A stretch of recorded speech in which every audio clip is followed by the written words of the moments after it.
কুকুরের সঙ্গে মেলামেশা করতে দেখে মিমির উপর প্রচন্ডভাবে ক্ষেপে গেলেন জনপ্রিয় অভিনেতা অঙ্কুশ হাজরা। একটি টক শোতে মিমিকে ঘিরে বাজে মন্তব্য করেন অঙ্কুশ। অঙ্কুশ বলেন, আমার মনে হয় না মিমি একটা মেয়ে, কারণ মেয়েদের মতো আচার আচরণ তার দেখি না। আর কত কুকুরদের নিয়ে জীবনযাপন করবি?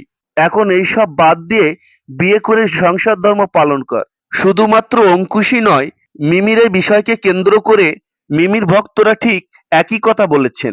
ভক্তদের মধ্যে কেউ কেউ বলেছেন, মিমি জানি কেমন একটা মেয়ে, আমাদের মনে হয় মিমি নিজেকে বদলিয়ে কখনো সংসার সামলানোর দায়িত্ব নিতে পারবে না।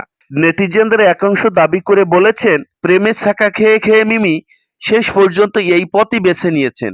আবার অন্য এক অংশ মজার ছলে বলেছেন যে দিদি আর টোলের শিকার না হয়ে একটা সুন্দর ছেলে দেখে বিয়ে করে ঘর সংসার করুন, দেখবেন শান্তি পাবেন। তো প্রিয় দর্শক, মিমি কি সত্যি কুকুরের সঙ্গে মেলামেশা করেন, নাকি সবকিছুই ভুয়া? আপনাদের জানা থাকলে অবশ্যই আমাদের কমেন্ট করে জানাতে পারেন। আর হ্যাঁ, আপনি যদি আমার এই চ্যানেলে নতুন দর্শক হয়ে থাকেন তাহলে অবশ্যই চ্যানেলটি সাবস্ক্রাইব করে দিবেন। ভালো থাকবেন, ধন্যবাদ।